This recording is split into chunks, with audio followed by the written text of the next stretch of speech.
Todos acharam? Na minha versão está assim. Tenham atenção de todos vocês? Perfeito, então leio agora. Tu farás uma arca de tábuas de cipreste, em algumas versões está gofer. Nela farás compartimentos e calafetarás com betume por dentro e por fora. Repito, tu farás uma arca de tábuas de cipreste, nela farás compartimentos e calafetarás com betume por dentro e por fora. Podem se assentar, queridos.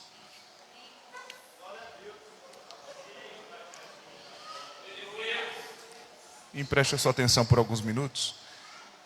Para mim, esse texto do capítulo 6, em toda a sua narrativa, ele para mim é um dos textos mais difíceis e dolorosos da Bíblia Sagrada. Porque tudo que está contido aqui está correlacionado com aquilo que os nossos pais lá no Éden vivenciaram. Após a queda dos nossos pais, o pecado se introduziu diante da raça humana ao ponto que os levou a uma decadência moral, espiritual e social, aonde o ser humano perdeu a sua capacidade de discernir entre o bem e o mal. É dentro desse contexto de degradação que se inicia o capítulo 6, revelando o teor da maldade que repousava no coração do ser humano, ao ponto que o capítulo 6, verso 3, Deus decide retirar o seu espírito, que convivia ainda com o homem, mas esse homem, devido à manifestação do pecado, fez ele perder toda a sua sensibilidade, o desconfigurou da imagem e da semelhança do seu Criador. Ao ponto que o capítulo 6, Deus retira o seu espírito e Deus vai sentenciar a humanidade. Não o bastante, o verso 6 nos chama a atenção. Eu não sei como está a sua tradução, mas está assim no verso 6. E Deus se arrependeu de ter feito o homem. É claro que uma leitura como essa gera em nós uma indagação, uma pergunta, e qual? Deus de fato se arrepende? Verso 6 diz então, Deus se arrependeu. Eu sei que essa igreja é uma igreja bíblica, e eu pergunto aos senhores, Deus se arrepende sim ou não? É muita gente para poucas vozes. Pergunto de novo, Deus se arrepende sim ou não? Eu vi muita gente com dúvida. Deus se arrepende sim ou não? O que está aqui? E Deus? Pergunto de novo, Deus se arrepende sim ou não? Não. Não podemos levar esse texto de uma forma literal. Há uma linguagem na teologia que chamamos de antropopatismo. Antropos, homem. Patismo está ligado a sentimento. Porque se nós pensarmos que Deus se arrepende, chegaremos à conclusão que Deus erra. Deus errou quando escolheu Adão para entregar a Adão a chave do paraíso, sim ou não? Não. Deus errou quando escolheu Saul para ser o primeiro rei de Israel, sim ou não? Deus errou quando escolheu Judas para ser o seu discípulo, sim ou não? Então o problema não está naquele que escolhe, o problema está no escolhido. Vou de novo. O problema não está naquele que escolhe, o problema está no escolhido que não é capaz de corresponder à expectativa daquele que o escolheu. Vocês estão comigo? Diga amém. Então o problema não é de ordem vertical, mas de ordem horizontal. É quando a terra não corresponde à expectativa do céu. Olhe para alguém e diga, o céu investiu muito em você. E o céu não erra a cabeça que escolhe. Você não é um fruto do acaso, você é fruto do propósito. Só que está em você a capacidade de corresponder à expectativa que foi gerada. Vocês estão comigo? Diga amém. Então o capítulo 6 está marcado por essa degradação quase generalizada.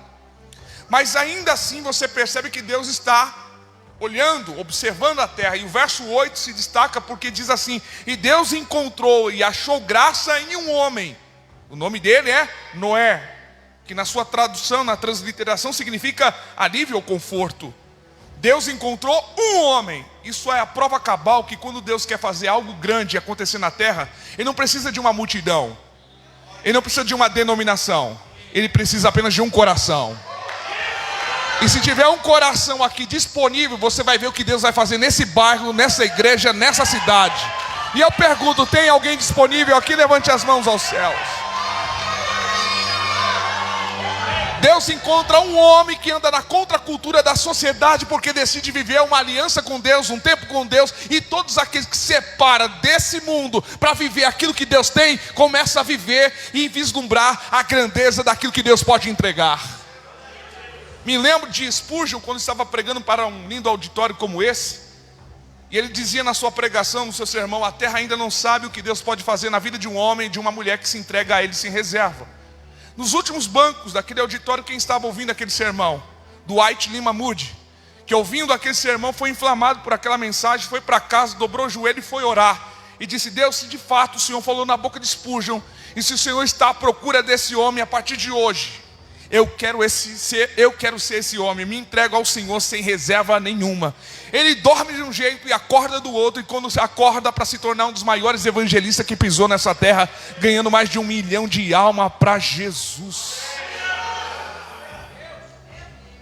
Tudo pode mudar a partir desse culto. Você acredita? Diga amém. Então Deus começa a partir desse homem que está vivendo na contracultura daquela sociedade.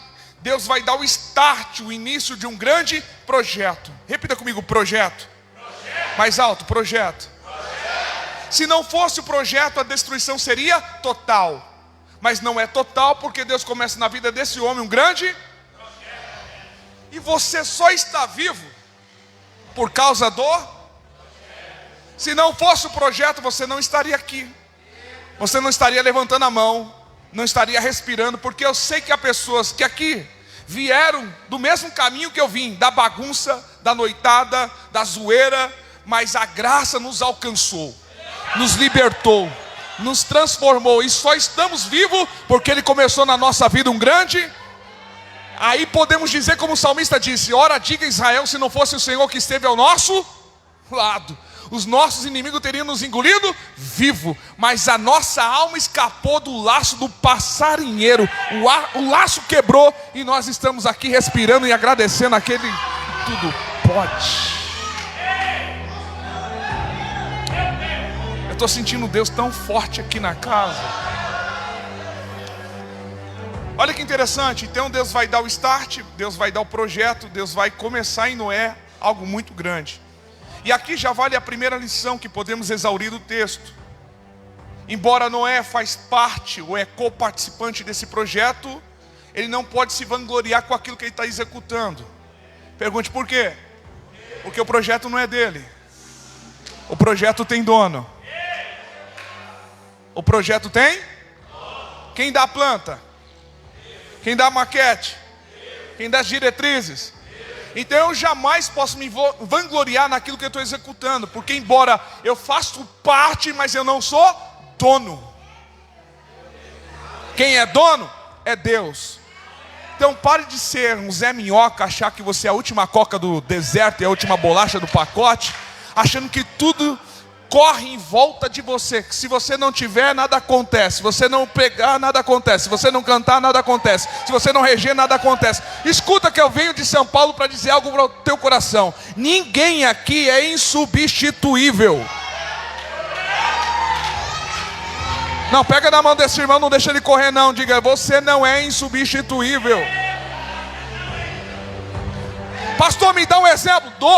Para todo Moisés, Deus tem um Josué. Para toda Vasti, Deus tem uma Esther. Para todo Elias, Deus tem um Eliseu. Para todo Saul, Deus tem um Davi. E para todo Judas, Deus levanta um Matias. Mas a obra não.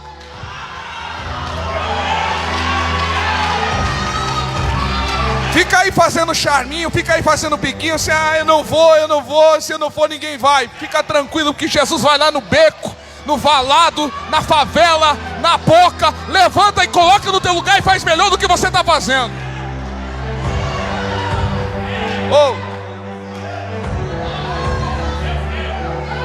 Então Noé não pode, Wallace, se vangloriar com aquilo que ele está fazendo, porque o projeto não é dele, o dom não é dele, A vocação não é dele, a chamada não é dele. Então você não pode se vangloriar naquilo que não é seu, é emprestado. Deus vai falar com Noé, e Deus vai dar algumas diretrizes a Noé, que está no verso 14 que lemos. A primeira expressão que está aqui é tu farás. Repita comigo, tu farás. Essa expressão é uma ordem imperativa. Deus não está chamando Noé para pensar, raciocinar, discutir, ver se dá certo ou se não dá certo, se pode, se tem condições. Não, Deus está chamando ele para obedecer. Tem culto que Deus vem trocar uma ideia, bater um papo, mas tem culto que Deus vem mandar. Eu não sei se aqui funciona esse linguajar, mas lá em São Paulo funciona. Manda quem pode. Você conhece, né? Mamãe dizia isso muito. Manda quem pode e obedece quem tem. Deus está dizendo, eu não quero saber se você consegue ou não consegue. Eu quero te dizer, você vai. Sabe por que Deus me trouxe aqui hoje para falar ao teu coração? É que Ele está cansado da sua desculpa. Levanta João, levanta Maria, levanta Joaquina. E Deus está dizendo, é você que vai. Quando Deus diz, tu farás, Ele está arrancando de Noé qualquer possibilidade de ele transferir aquilo que Deus está colocando nas suas mãos. Mas talvez você seja um Zé abestado e diga assim, eu tenho livre-arbítrio. Eu digo, você tem mesmo?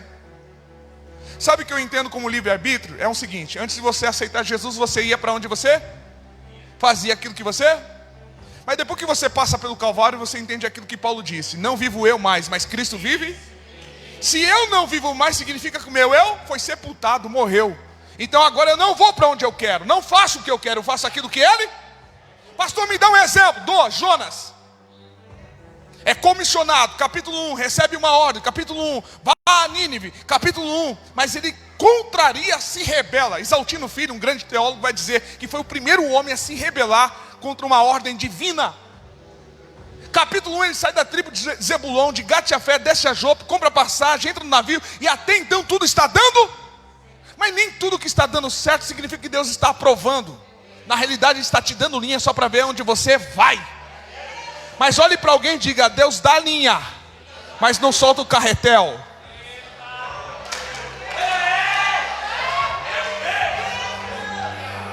Capítulo 1 ele ora? Não. Capítulo 1 ele escolhe, capítulo 1 ele decide, capítulo 1 ele faz aquilo que ele.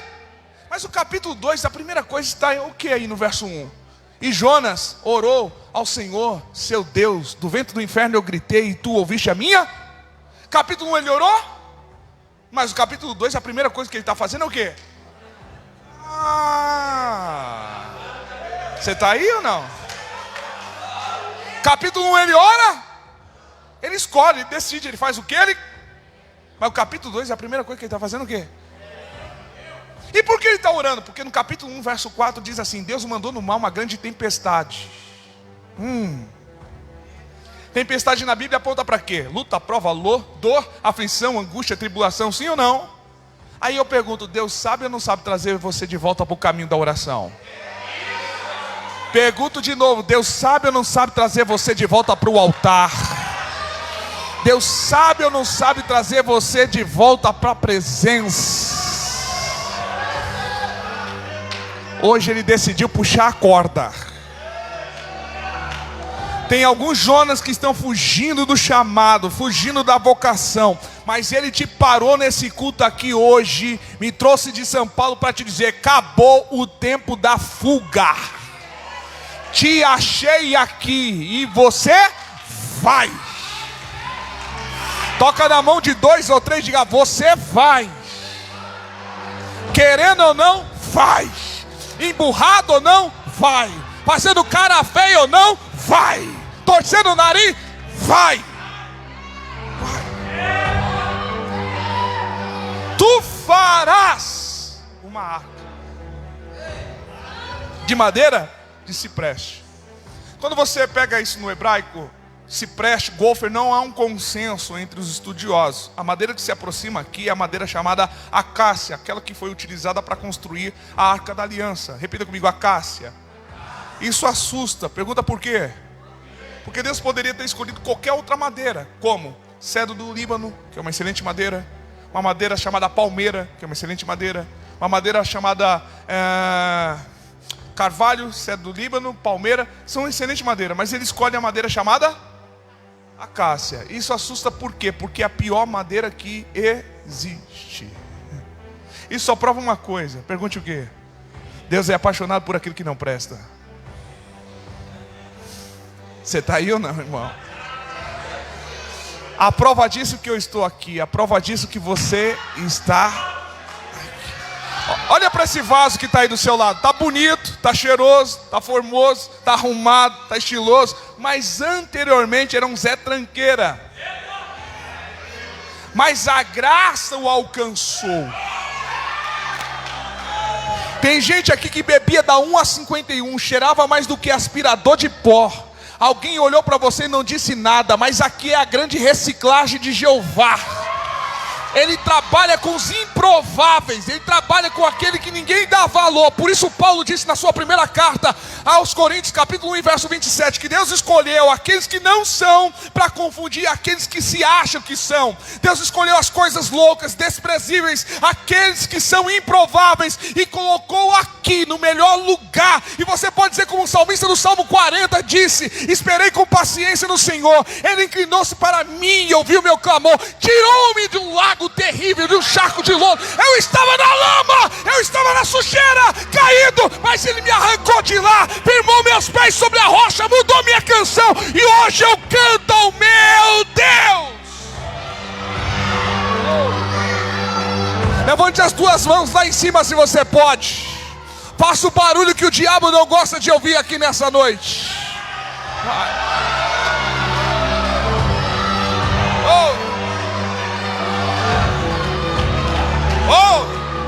O céu já está aberto, a glória de Deus está na casa, a nuvem está fluindo, o Espírito está trabalhando. Meu Deus.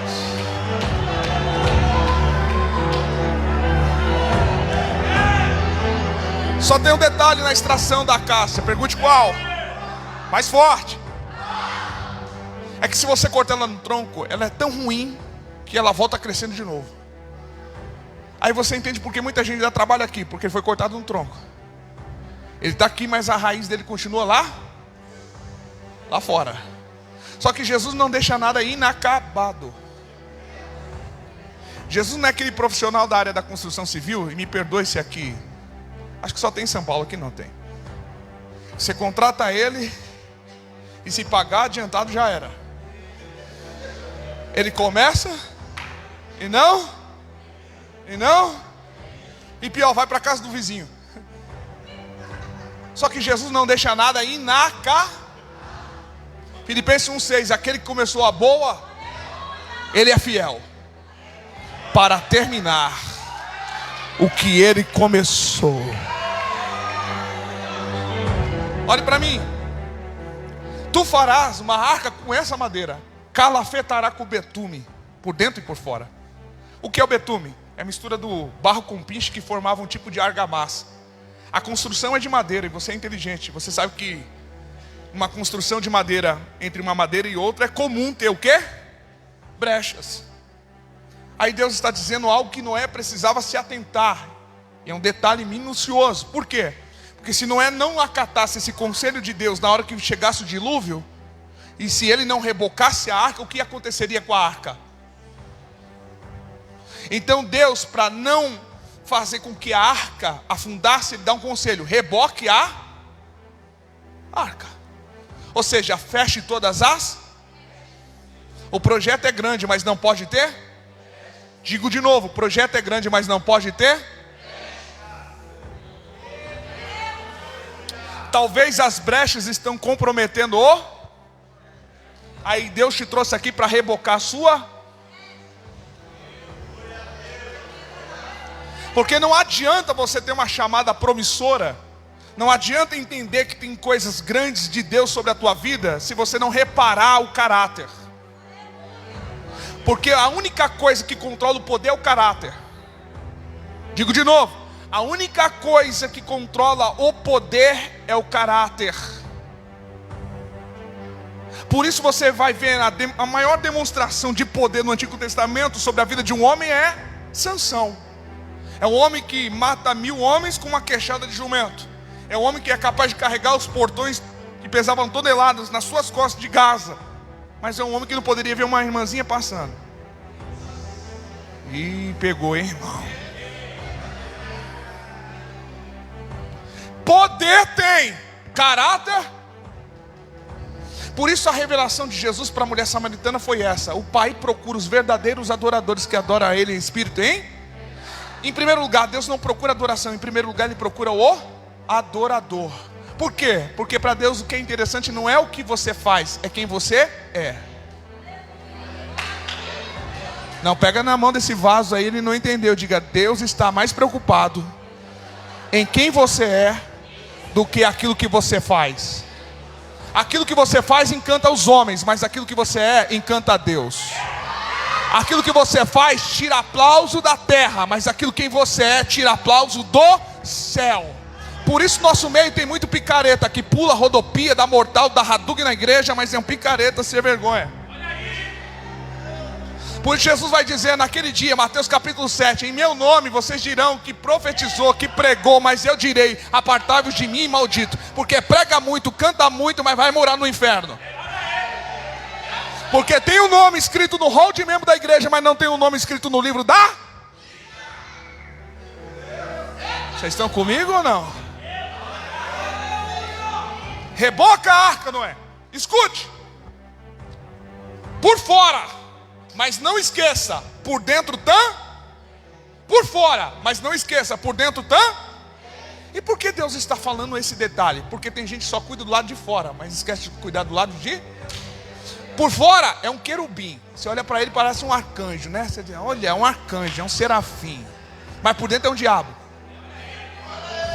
Ih, irmão, será que eu volto amanhã? É que eu estou 24 horas acordado, então eu estou com a corda toda.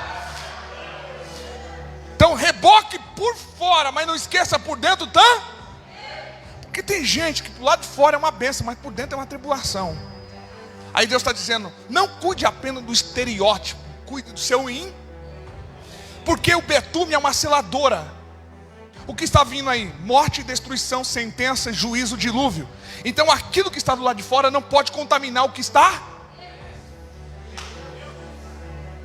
Você não pode permitir que as coisas, as influências de fora contamine e comprometa aquilo que está.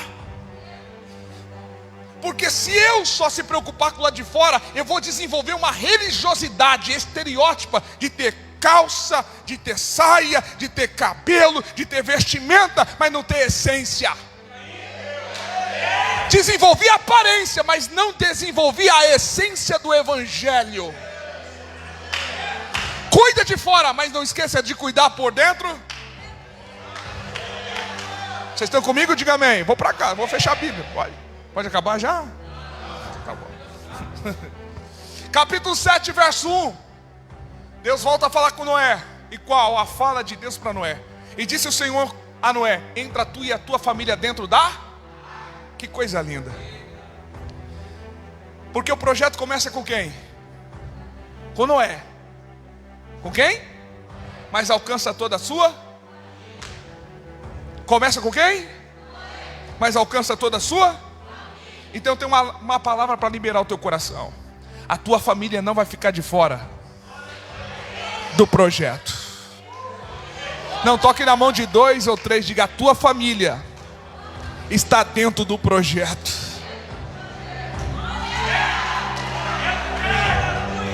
Eu tenho uma palavra para dizer a essa igreja: a tua família não vai ficar de fora do projeto chamado salvação. O que está vindo aí, morte, o que está vindo, sentença, o que está vindo é juízo, o que está vindo aí é mortandade. Mas Deus está dizendo: você e a sua família serão preservados. Enquanto estou pregando, eu sinto na minha alma para liberar uma palavra ao coração de alguém. Porque a intenção do diabo era causar sobre a tua vida e sobre o teu lar um grande período de luto, dor e tristeza. Mas Jesus está dizendo aqui nessa noite: na tua casa a morte não vai chegar. Por quê? Porque aquele que habita no esconderijo do Altíssimo, a sombra do Onipotente descansará. Direi do Senhor, Ele é meu Deus, o meu refúgio, a minha fortaleza, e nele confiarei. E Ele está dizendo que praga alguma vai chegar à tua tenda, nem seta que foi de dia, nem peste que anda na escuridão, e nem mortandade que assola ao meio-dia, porque 1000 cairão ao teu lado, 10.000 à tua direita, mas você e a tua família não será atingido. Levanta suas mãos lá em cima, abre a boca por 1 minuto e enche essa casa de glória, vai! Adora! Adora! Adora! Adora! Eramaia! Deramakanda aramachora mahai. Oh! Doce Espírito Santo! Olhe para mim. Noé pregou muito, sim ou não? Quanto tempo Noé pregou? Quantos anos Noé pregou? 120? Muitos anos pregando, sim ou não? Pergunta aos senhores: quantas almas Noé ganhou do lado de fora? Tem gente pensando ainda, eu vou de novo. Quantas almas Noé ganhou do lado de fora? Mas quantas ele perdeu do lado de dentro?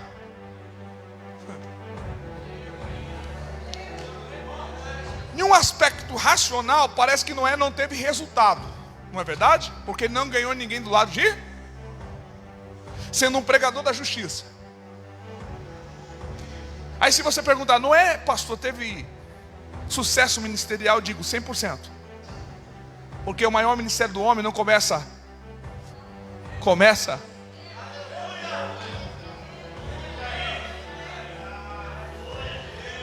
não começa fora, começa.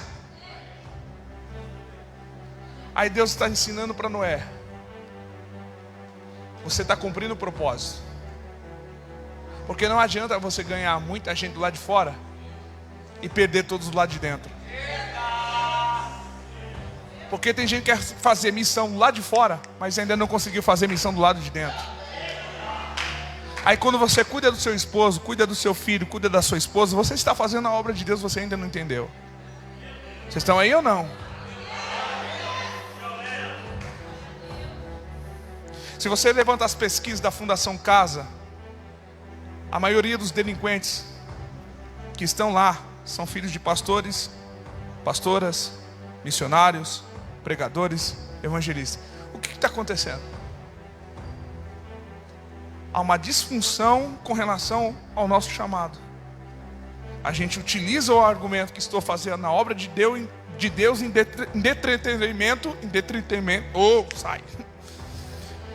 E perdendo a nossa família.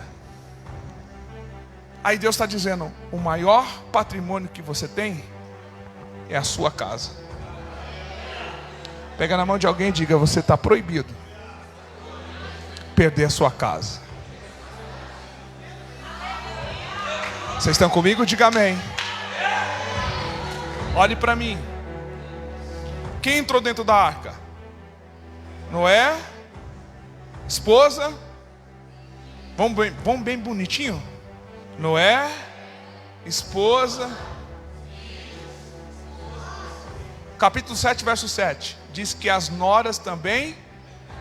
Olhe para alguém e diga: as noras entraram. Com a tristeza da sogra. Pastor, o que o Senhor quer dizer com isso? Só uma coisa: tem gente que quer casar com o filho de Noé, mas não quer entrar dentro da arca, né? Aí Deus está dizendo: o que eu preparei para você não está fora da arca, está dentro. Não vai buscar fora aquilo que eu reservei para você? Vocês estão comigo? Diga amém. Vamos correr. Capítulo 7, verso 16.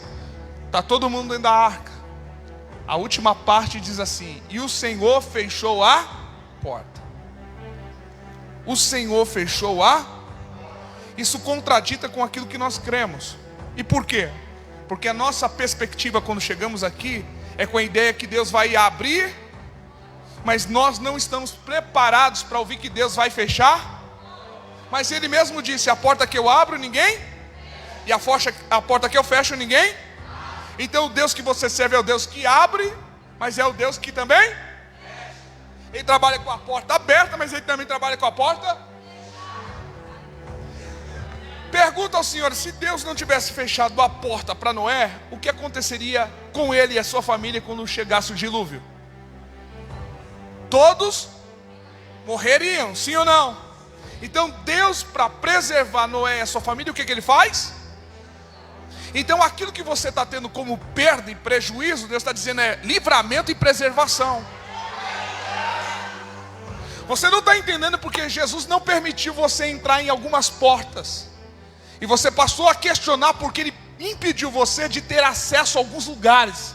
A única intenção dele foi para não te perder. Porque Deus prefere te ver perdendo do que te ver perdido.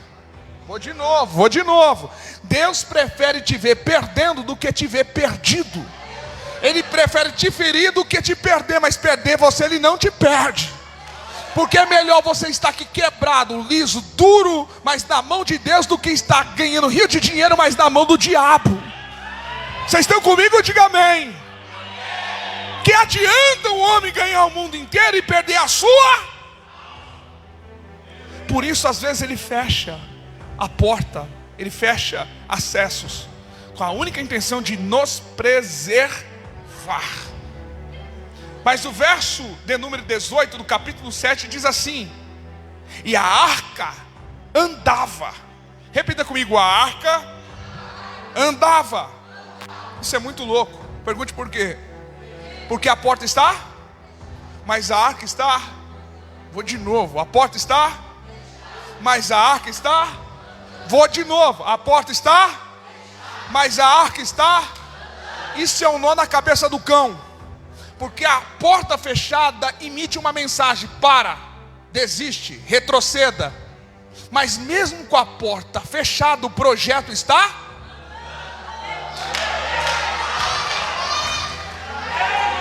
Ele fez tudo para você parar, mas ele não conseguiu te parar. Ele lutou, guerreou para tentar neutralizar você, mas o projeto está. E o projeto é de quem? Se o projeto é de Deus, tem que andar. Então a sua vida vai, a sua casa vai, a sua chamada vai, a sua família vai. Levanta as duas mãos lá em cima que eu vou liberar uma palavra.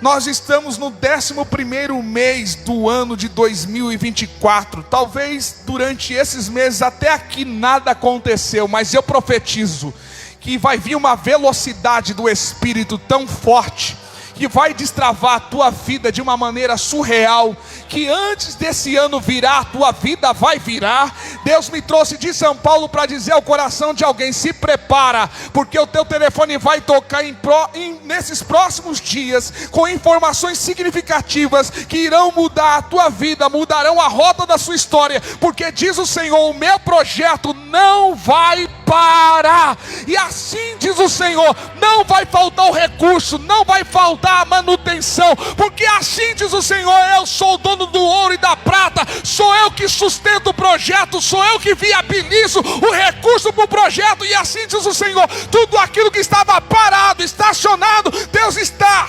desarquivando hoje, desenterrando hoje, para dizer ao coração de alguém: vai andar.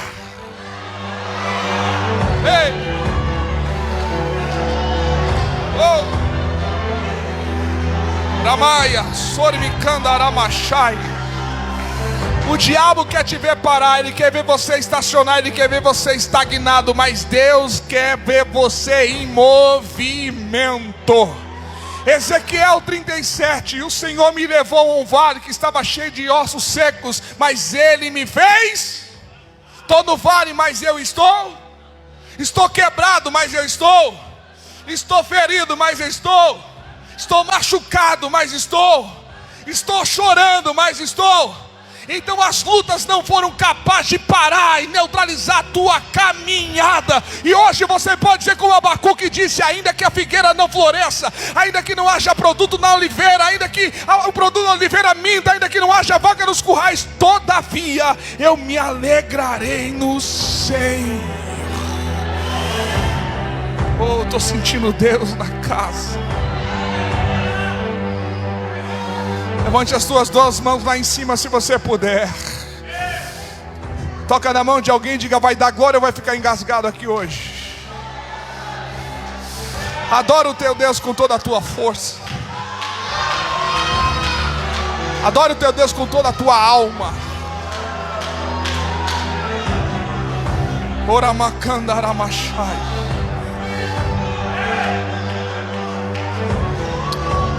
Eu estou sentindo o Espírito Santo. Ei! Lecamandaramachai.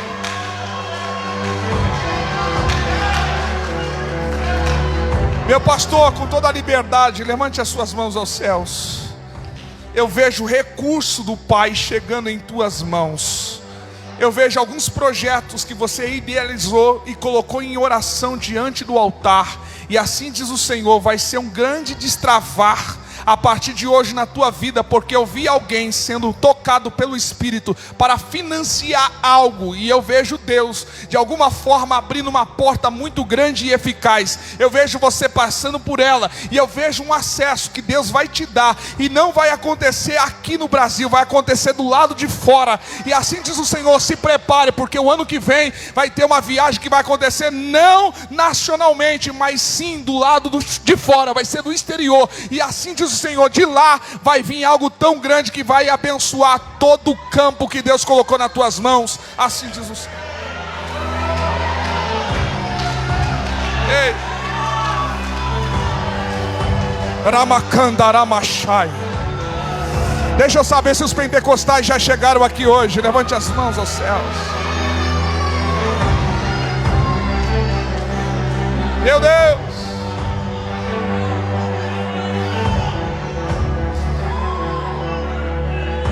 Olhe para mim. O que fazia aquela arca andar? Me ajuda a pregar. O que fazia aquela arca andar? Olha o verso 18. O que fazia aquela arca andar? Não.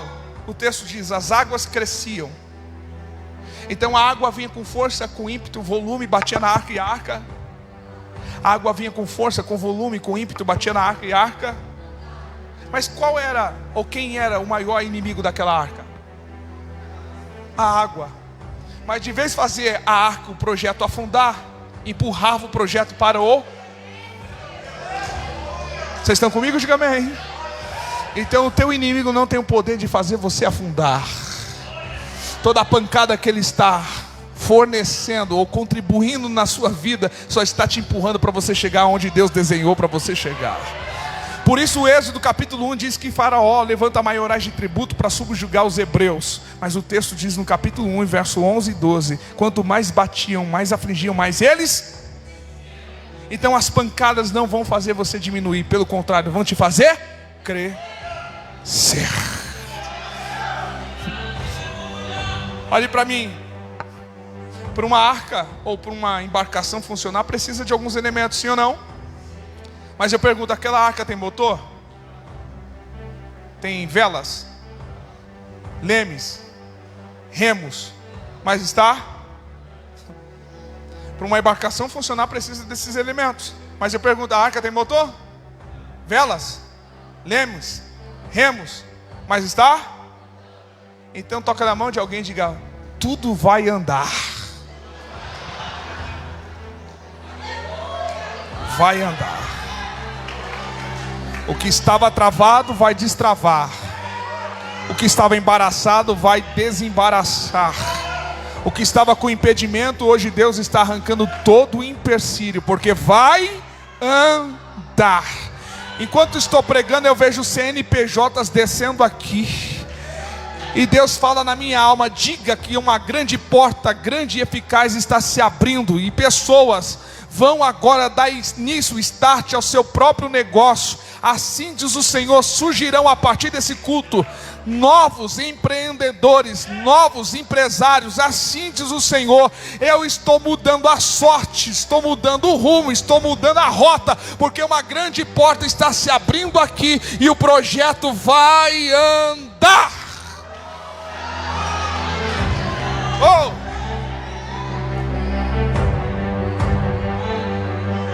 Olhe para mim, já vou concluindo. Olhe para mim. Quem estava dentro da arca? Vamos bonitinho? Primeiro.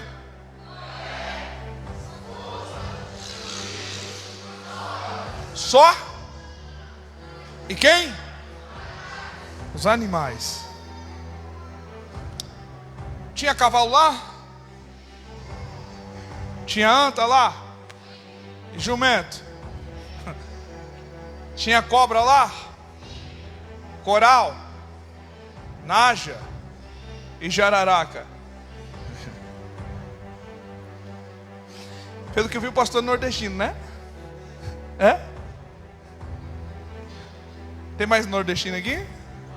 É, a igreja toda. Se alguém é aperreado, porque quanto tempo durou o dilúvio? Pergunto de novo, quanto tempo durou o dilúvio? Não, 40 dias e 40 noites só foi chuva. Se você pegar o capítulo 7, verso 6, Noé entra na arca com 600 anos.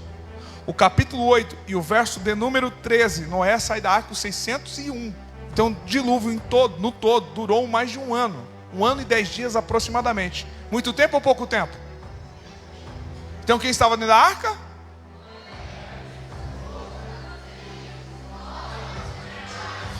Lá tinha suíte, lavabo, banheiro. Então imagine todo mundo urinando e defecando no mesmo lugar. A arca é cheirosa? Não. Então se alguém é aperreado dizendo: eu não suporto mais o cheiro desses animais, eu quero cair fora. Se essa pessoa pudesse olhar do lado de fora, o que essa pessoa enxergaria? Não, o dilúvio não foi regional, foi mundial. Exterminou toda a raça. Além de ver água, enxergaria corpos boiando em decomposição, estado de morte, juízo, destruição e ruína. Então essa pessoa que está aperreada querendo sair fora, automaticamente chegaria a um pensamento: e qual? Aqui está ruim, mas lá fora está?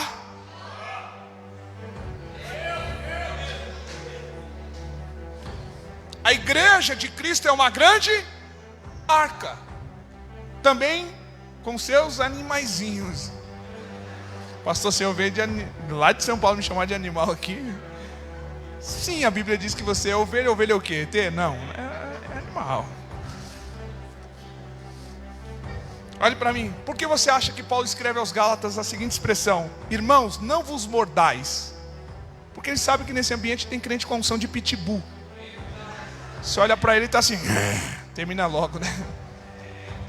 É ou não é verdade? Mas mesmo assim continua sendo o melhor lugar? Quem está dentro é imperfeito, mas o projeto é perfeito. Digo de novo, o projeto chamado arca é perfeito. Quem está dentro é imperfeito, mas mesmo assim, com a imperfeição de quem está dentro, não deixa de ser o melhor lugar. Vocês estão comigo? Diga amém. Porque às vezes o diabo quer fazer você desacreditar desse projeto, da instituição chamada igreja. Mas a igreja é a grande arca que Deus estabeleceu para nos resgatar do dilúvio que vai vir, do juízo que vai vir. Enquanto essa porta estiver aberta, é Deus te chamando. Ainda dá tempo de você entrar para dentro da minha? É claro que quando chegamos aqui e vamos se relacionando com as pessoas, a gente pensou que todo mundo era anjo, arcanjo, querubim, né, irmão? Mas a gente percebe que aqui tem uns animaizinhos que são dóceis, mas nem outros nem são tão assim. Mas é aqui onde vamos descobrindo a multiforma da graça de Deus. Porque aqui vamos desenvolvendo e aperfeiçoando a vocação e o cuidar de pessoas. E Deus vai ensinando a nós que isso não é hipocrisia, isso é amor, suportando os fracos na fé. E é Deus ensinando: quem está imperfeito, mas o meu projeto é perfeito. Mas a igreja em si não foi preparada para os perfeitos, mas sim para os imperfeitos, para ser preservado para aquele grande dia. Vocês estão comigo? Diga amém. Capítulo 8, verso 4, a gente encerra. O texto diz assim: e a arca repousou nas montanhas de Ararat. Qual o nome da montanha? No hebraico é terra santa e terra sagrada. Isso é fantástico. Porque, pergunta aos senhores, montanha fica embaixo ou em cima? Mas a arca não começou em cima, começou? Mas parou? Começou? Mas parou? Começou? Mas parou? Se a igreja é uma grande arca, ela começou em Atos capítulo 2, mas vai terminar.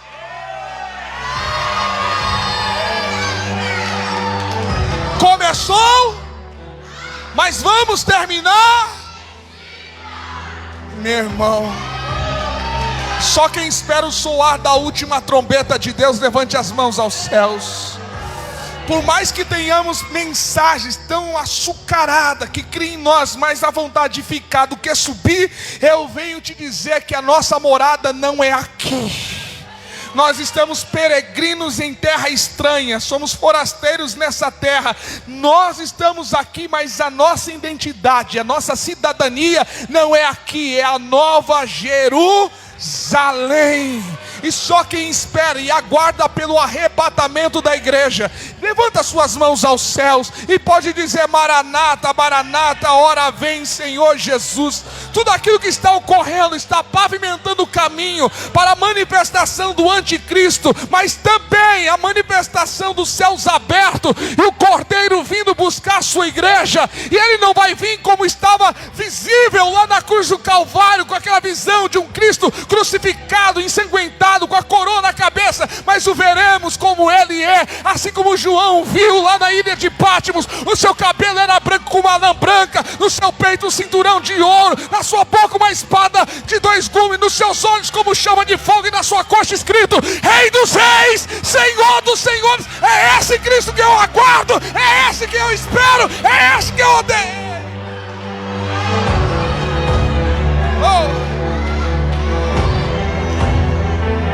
Oramaia,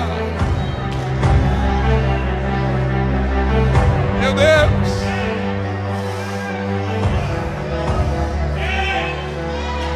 Ramacanda Arabachai,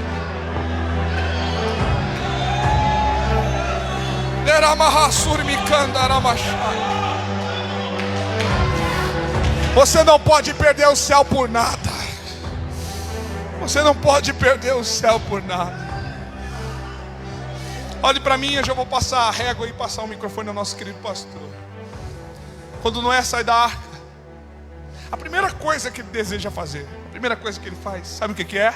Um altar. O que ele faz? Ele poderia fazer qualquer outra coisa, construir uma casa, fazer um rancho. Ele está com a oportunidade de reiniciar, com uma fazenda cheia de animais, sim ou não? Mas o maior desejo que ele tem, a maior saudade que ele tem, porque faz mais de um ano que ele não aparece ou comparece no altar. Porque quem nasceu para o altar não consegue se acostumar em qualquer outro ambiente. Quem nasceu para o altar só se identifica no altar. Então a primeira coisa que ele faz é um altar, símbolo de resposta, comunhão, poder, fogo. Ele levanta o altar e o texto diz: e o arco, um arco, íris não, íris é da outra banda, arco celeste, aparece.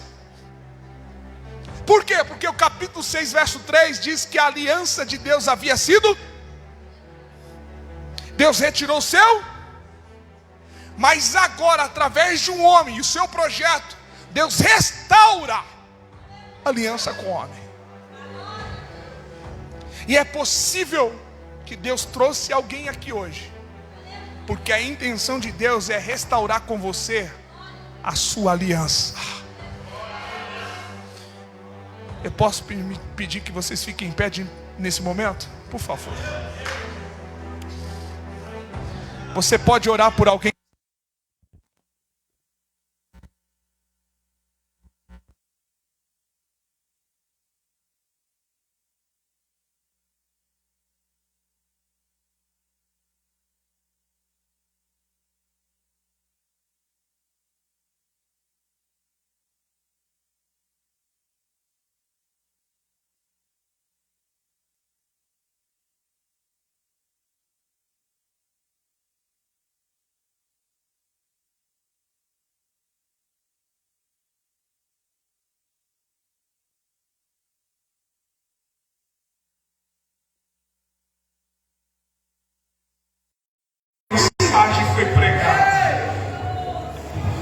tua palavra não volta vazia, mas antes cumpre o propósito a qual foi enviado. Em teu nome, Senhor, abençoa os teus filhos e filhas que aqui se encontram. Eu sinto o teu amor e o teu poder, Senhor. Continue fluindo nessa casa de uma forma sobrenatural, e que seja tão evidente que aquilo que sai daqui, Senhor, possa impactar tantas pessoas. Eu abençoo teus filhos e filhas em teu nome. Vai tocando agora onde homem nenhum é capaz de tocar. Realiza aquilo que homem nenhum é capaz de realizar.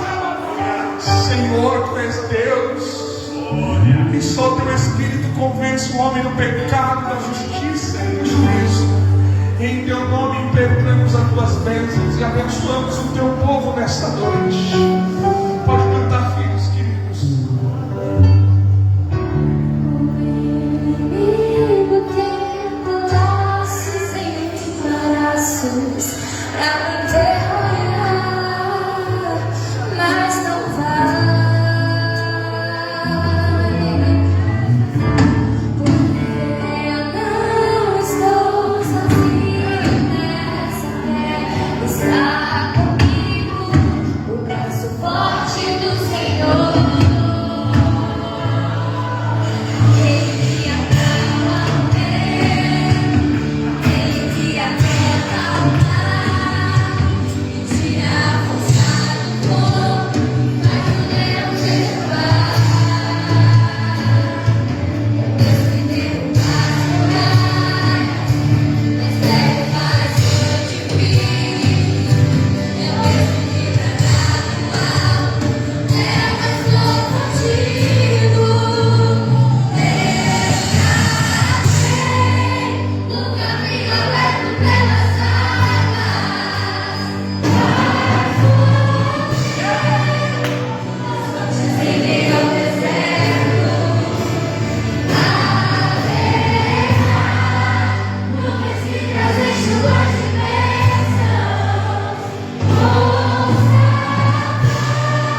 uma festa tão linda como essa,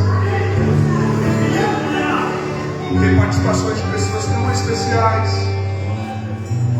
Deus é capaz de mobilizar que um pregador saia de uma região para vir para cá, para falar no coração de uma só pessoa. Eu acredito no poder de um culto. Deus é capaz de fazer tudo isso só para tratar com uma só pessoa. Deus está com saudade de alguém no altar. Você não pode sair daqui hoje sem restaurar sua aliança com Ele. Eu não quero ser cansativo, porque se o Espírito Santo te convenceu até aqui, não sou eu agora que irei fazer. Mas eu quero perguntar se tem alguém aqui hoje que entende que Jesus está te chamando hoje para viver essa aliança, para voltar para o altar. Hoje é o dia, agora é o momento. Eu pergunto: tem alguém que quer entregar a sua vida para Jesus nessa noite? Tem alguém que entende que a aliança foi quebrada e hoje quer voltar? Tem uma pessoa que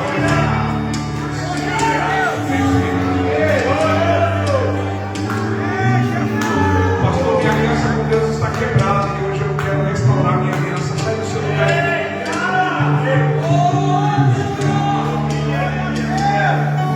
Tem mais uma pessoa vindo aqui. Deus é o Deus que faz.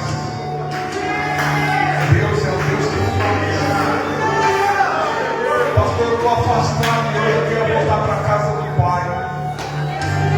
Sai do teu lugar agora, viu? Pastor, me afastei, eu distanciei. Hoje eu preciso voltar para dentro da arca. Deus está me chamando. O altar está te chamando. Porque quem nasceu para Ele não consegue ficar longe dele. Deus tem chamado na sua vida. E eu pergunto mais uma vez: tem alguém mais que quer fazer uma aliança com Jesus aqui agora? Se tiver, sai do seu lugar. Vamos orar para você, para abençoar a sua vida. Tem mais alguém? Tem? Não? Então vamos orar para essas pessoas. Levante as mãos para cá.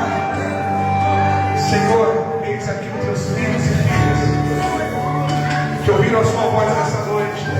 Fortifica, fortaleça, escreva o nome deles no teu livro, no livro da Bíblia.